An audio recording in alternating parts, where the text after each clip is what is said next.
PCN is brought to you in part by the following underwriters.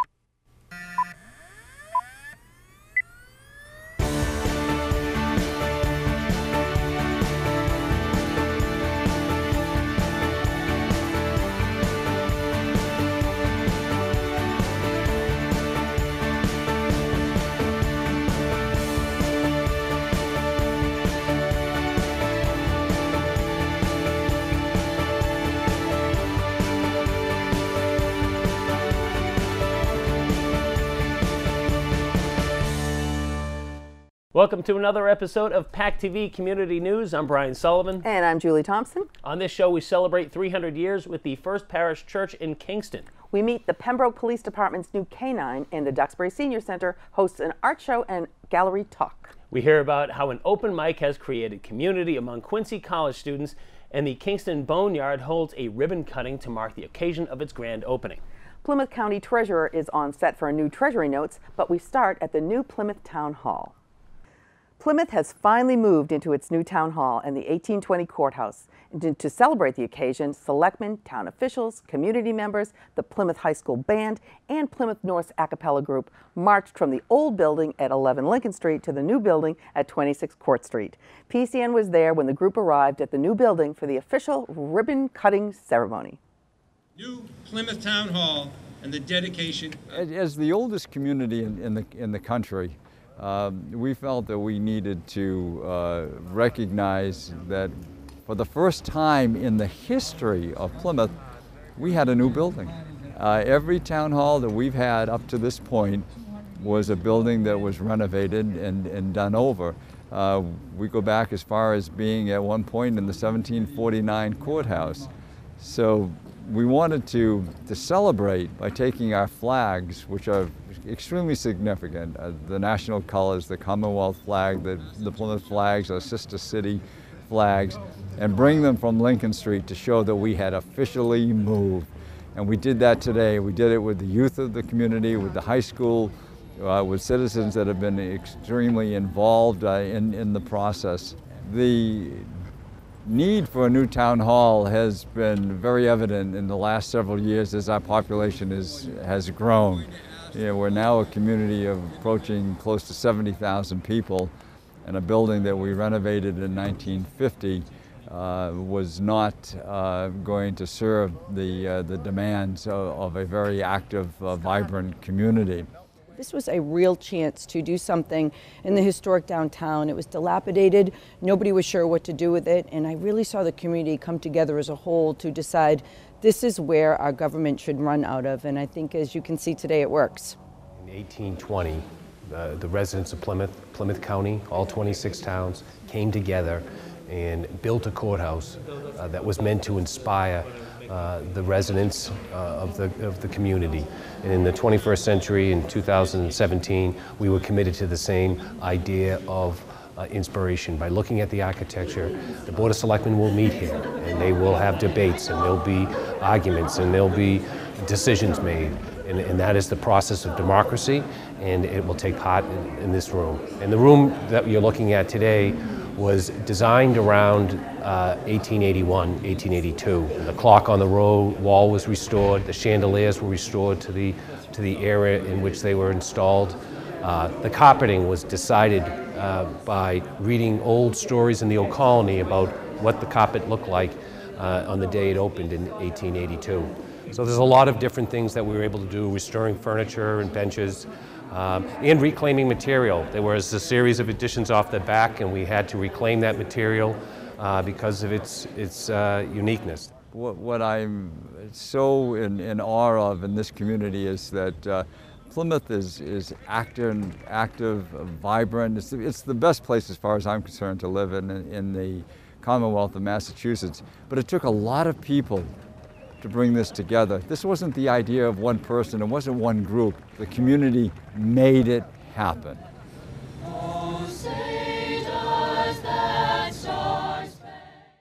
Kingston First Parish Church celebrated its 300th anniversary with style and grace and a luncheon for all those who attended afterward. For those who may not know, the town's First Parish Unitarian Universalist Church was founded before Kingston was even a town. 300 years later, the congregation is just as strong as it ever was.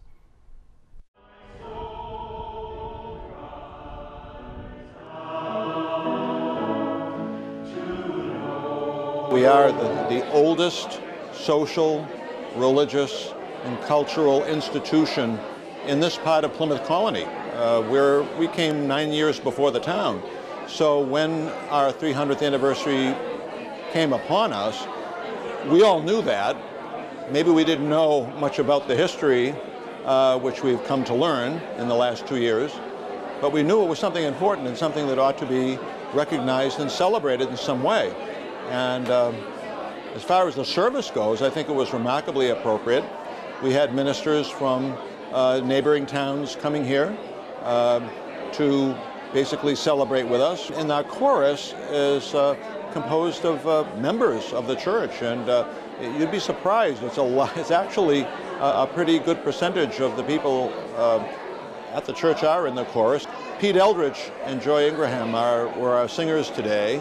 The 300th committee organized the event over here. I was kind of in charge of the history, and I put together this assemblage of historic memorabilia, I guess you could say.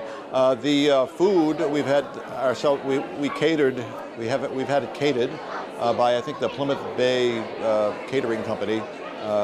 And that was all organized by the 300th committee also. The committee raised money to have kind of a stone of remembrance. It's basically a memorial of people who were past members going back to 1717, and how they're very important to us, no matter how far back we go. It's been a real success.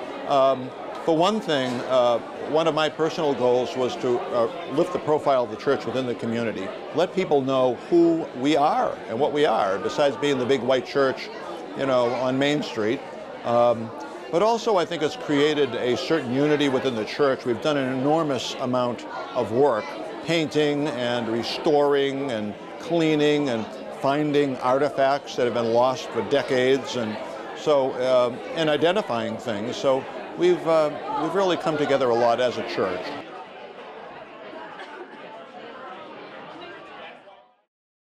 The Pembroke Police Department has a brand new canine on the force. His name is Jax. We met up with Jax and Mark DeGravio, his new caretaker and fellow patrolman. To hear more about his training, welcome, Jax. We're at one of my in-service training days in Brockton here. We're required to do 2 days a month for in-service training to keep the dog up to date. We're required to do those 2 days to keep up with his training for court and police records. And so we usually do 1 day of narcotics training and 1 day of patrol training because K9 Jax is trained in both of those. So he's a dual-purpose dog, so he's trained in patrol, which is tracking, apprehension, evidence recovery, and then narcotics as well. So any illegal narcotics he's able to sniff out and locate. Pembroke, prior to my arrival, did have a canine program. That dog, Louie, passed away, and the handler got promoted to the position of sergeant. And then they didn't backfill it. And when I came on board, you know, I expressed some interest in trying to get that program back up and running. And with a little bit of time, the chief and the town were able to make it happen. So now we have Jax back to work here in Pembroke, and the canine program's back up and running. Jax, he just turned 6 last month. He's a German Shepherd. He originally came from Holland. I got him when he was about 9 months old, and he's been with me ever since. So, I mean, we're a team. We're together 24/7, whether it be at work or at home or at training like we are today. So he's constantly with me, and we just, you know, we're a team wherever we go.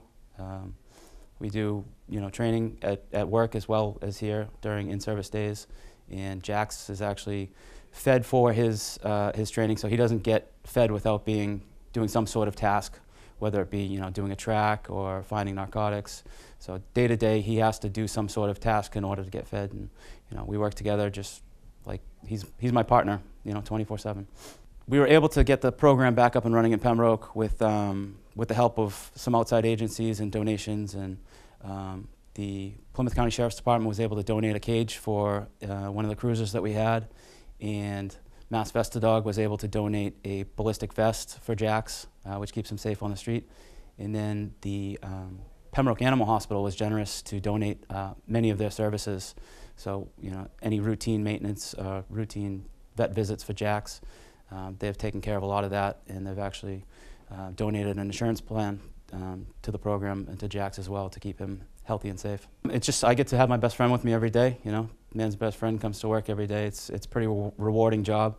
You get to see them find, whether it's a person or drugs or something like that. It's just, it's a very rewarding position. And, I have a partner with me every single day I go to work that I know is going to do anything that I ask from. So, for me, it's the best job in the world. The Duxbury Senior Center recently hosted an art show, gallery talk, and reception featuring the extensive and eclectic collection of local resident Dr. Arthur Willis. The audience was comprised of several generations, from students from Duxbury High School right up to regular members of the Senior Center.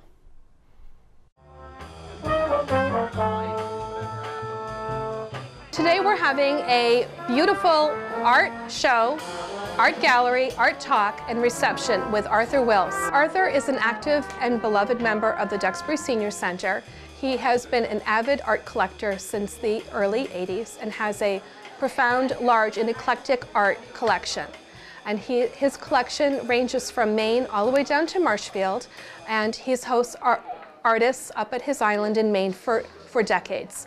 And he was connected into the art community through a woman named Gay Yaus, who is a beloved art icon in Duxbury. This program is the third program to come out of the balance class in the last 6 weeks. We had the Cranberry Festival, we had a day in the life of the diplomat, and now we have the art show and the gallery and the talk. And we partnered with the high school.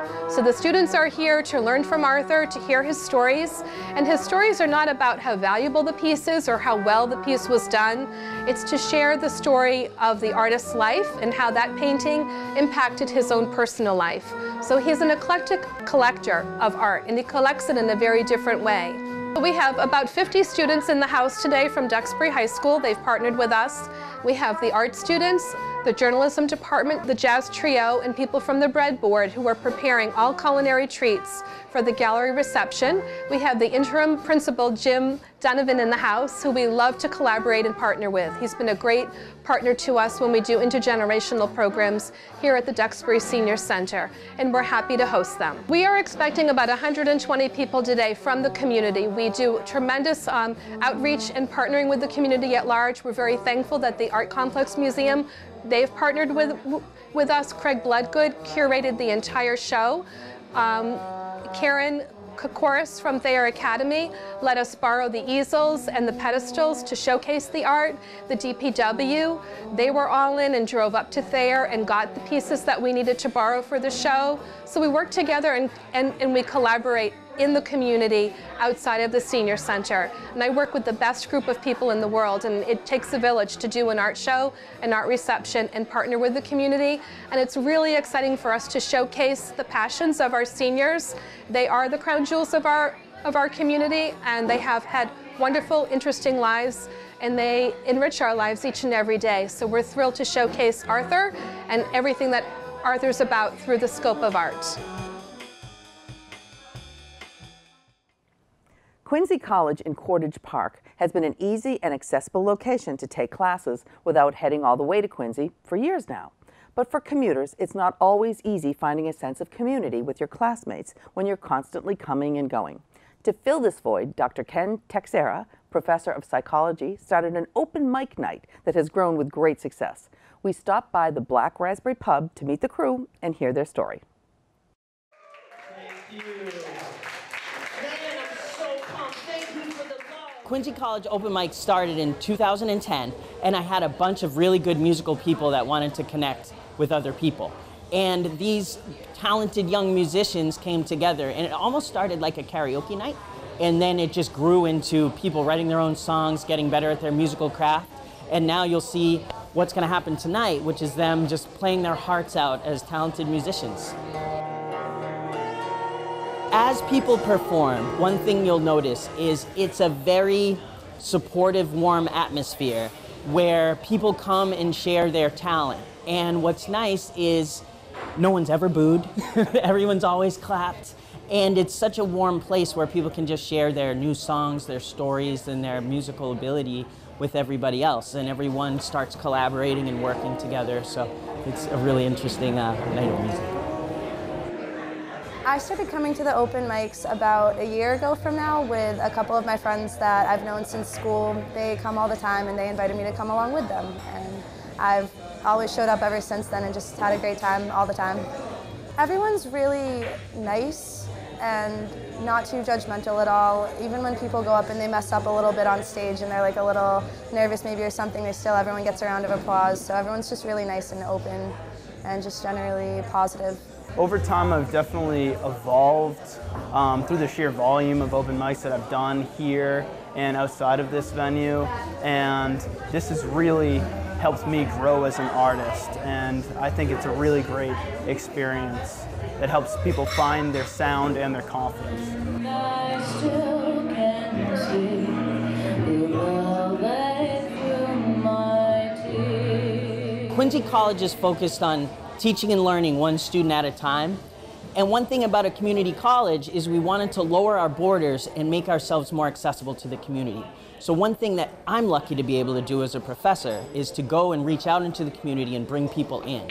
So we'll have students here, we'll have people from outside, people that want to come to school, and we're trying to build friendships and connections with people because that's the true college experience, and it's something that's so hard to do at a commuter school, but I think we've achieved that here.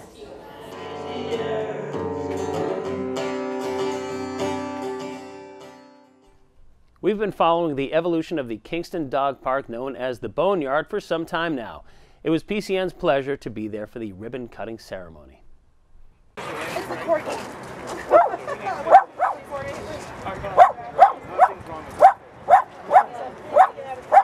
So we started with the project back in August of 2014, so 3+ years ago, and we decided that we needed a safe and playful area for dogs to run off leash and socialize together, as well as the handlers and the owners of the dogs. And today we are celebrating the opening of the Bone Yard Dog Park, and it's very exciting. You can see behind me there's all kinds of dogs. Leslie Ann approached me, it's a little over 3 years ago when this project got started. Putting together the study committee in town to see, where we were going to put this thing, if we could put this thing somewhere. And here we are a little over 3 years later, and we're here, it's open, it's a real thing. We hope the community comes out and supports it. Well, this benefits the community by providing a safe and also social place to bring your dog. Dogs that are exercised regularly are behaved better and provide less problems, and so this park can provide that for the town of Kingston and the local communities.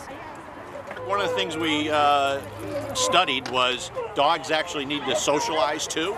It's one of those things where, like, when they're together, they're actually better behaved when they're around more dogs. And it also served the purpose where we're sitting here. It's on a capped landfill here in Kingston, and it was actually part of the master plan of the town to try and reuse this space. So it turned out to be a great spot where we could actually help the master plan and put this beautiful new dog park. For the pups. I think the dogs are happy. I think everybody's just kind of walking around. My dog is sitting right behind me on the ground, if you can see. I think he's a little exercised out already. But I'm very excited, and I think he's very excited that this is here. And the park is open from dawn to dusk, 365 days a year, so come on down and join us and bring your dog and have some fun. But don't forget, scoop the poop. So now I'm going to turn it over to the Kingston Police Department for their K9 retirement ceremony, and we're going to allow Oliver to be the first dog in the park to make his run. We're going to ribbon cut over here on the large dog side because he clearly is over 30 pounds. Yes!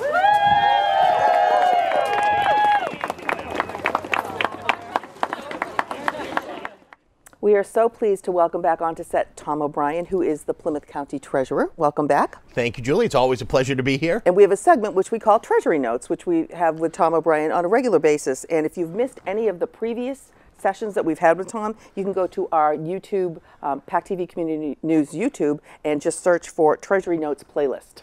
Now, today we're going to talk about deeds excise tax. Really exciting stuff. We always have such exciting dig topics. into this, shall we? But they impact the daily lives of our citizens, so it's important people know about these things and how they impact them and how they impact the operations of the county and the operations of the state. So what is it? So deeds excise taxes are paid on any real estate transaction in the Commonwealth of Massachusetts.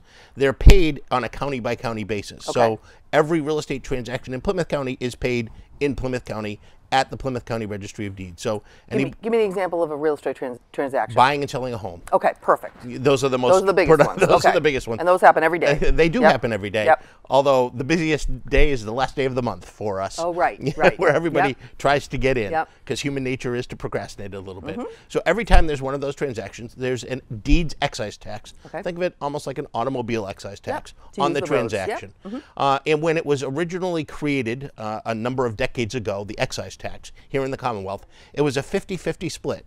50% of it went to the Commonwealth of Massachusetts, and 50% of it stayed with the county to fund the operations of the county. So we have the Registry of Deeds, we have to maintain the building, we have to employ the staff, we have to pay their benefits, we have to buy supplies. All of these things cost money. So it makes sense you at least keep 50%. It does, doesn't it? Yeah. That makes perfect sense. And I think the taxpayers would want to know that their money, because they're all Plymouth County residents, they're buying and selling homes in Plymouth County. So this isn't money from Hampshire County or from Barnstable County or from Bristol County. It's Plymouth County money.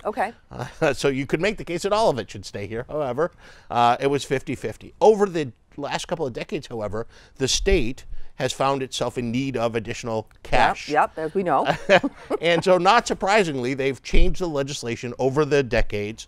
And today, as we sit here today, the state takes 89.375, leaving us with 10.625. So the state now takes almost 90% of the excise tax collected for Plymouth County transactions. That's correct. Okay. Talk about taxation without representation. Really? It seems a bit excessive. It does seem excessive.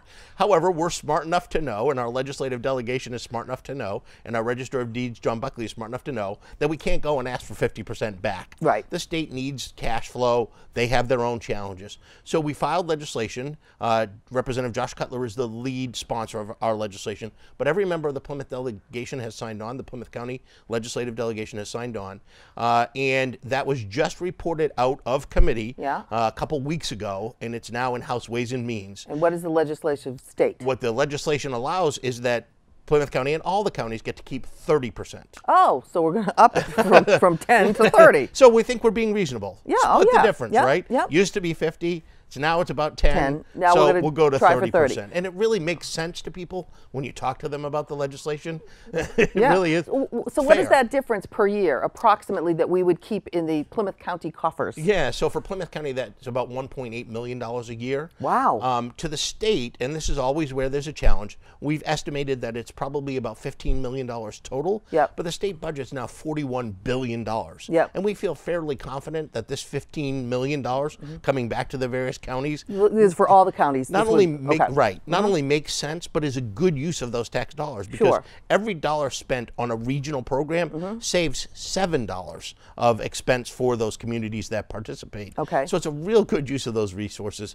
We believe that regionalization is the wave of the future, and these resources allow us to expand some of those programs that we've embarked on to save our towns money. Is there any money that the state would no longer get that people are benefiting from by having the state have that money, or is it really a dollar for dollar they'll benefit in the counties? Well, it's actually better than a dollar for dollar they'll benefit in the county. The state would argue, of course, that they need every dollar in their $41 billion budget. But that's for everything, right? That's for everything. So they put that into the general fund, and it goes just goes everywhere. into the general fund. It does. So it's not dedicated to any certain thing like yours is. Right. So, and what we would argue is ours are dedicated to the benefit of the residents of Plymouth County. And just review for a couple of the benefits of what the residents of Plymouth County get from Plymouth County government? Well, the thing that makes the most sense for this is to support the operations of the Registry of Deeds, obviously, which makes sense. And we believe we have one of the best Registry of Deeds in the country, and we have satellite offices in Rockland and Brockton, so that takes money. But we do a lot of bulk purchasing. We talked in previous episodes, about so we bulk do hope purchasing. people watch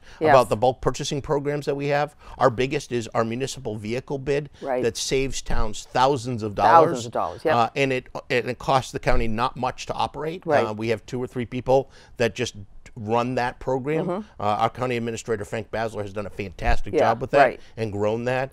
We have a fire control airplane. Which needs a little work. It does need a little work. And so this money would be very helpful. It's a vintage airplane, actually, dating into the 1950s that is kept flying by volunteers and staff that support this operation to look for fires in Plymouth County. So that could use an influx of cash and resources. So there's a lot that we could do with this, including programs that our towns are asking us to do. We just started the entomologist program in Plymouth County. Which is bugs. Yes. I love bugs. We like entomologists. It sounds so much more sophisticated, but it was really a reaction to the tick problem here in Plymouth County, which, as you know, has grown dramatically over the last couple of years. And we've hired a gentleman, Blake Dinius, as the entomologist for Plymouth County, and he's traveling around to the 27 communities and providing education and other resources to those towns. He's going and visiting senior centers, schools. It has been a huge success. That type of program is exactly what we would utilize this money for. Exactly. Exactly. Now, you also maintain the courthouses. We do, yes. So we have 3 courthouses in Plymouth County: the courthouse in Brockton, courthouse in Hingham, and the courthouse in Wareham. And we're responsible for the maintenance of those buildings, many of them decades old. The one in Brockton was built in the late 1800s. So it needs some work, and we don't have enough resources. Again, thinking we used to get 50% of the deeds excise. Now we get 10% of the deeds excise. It's been a real challenge over the last couple of decades to maintain what we have. So right now, this is the bill has been... It has been reported out of committee favorably, and we really appreciate the legislative delegation. That takes the Republicans and the Democrats working together to get it out. In our area, they do all the time, and we're so proud of them. We are. The country should learn from Plymouth County. They really should. We have a fantastic legislative delegation. We absolutely do. And so it got reported out. It got a new bill number, and we love the new bill number. It's House Bill 4000. Yes. So easy to remember. Easy to remember. Yeah. HR 4000. Okay. And what HB 4000. What can the citizens do? So talk to your representatives, talk to your senators. We do hope to get it reported out early next year. And then it'll go to the Senate. So reach out and let them know that you've seen this episode. You really want your tax dollars to stay in Plymouth County and to support House Bill 4000. Perfect. Yeah. Thank you. You're welcome. More wonderful information. So again, if you've missed any of Tom O'Brien's sessions that he has with us under his Treasury Notes, go to PACTV Community News YouTube channel and search for Treasury Notes.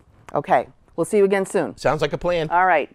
Thank you for watching. If you want to see the show again, you can check out our website, and PCN is also on YouTube. Be sure to follow us on Twitter, like us on Facebook to get all our up-to-date information. Stay tuned because we have a new PCN Life episode up next. We'll see you soon.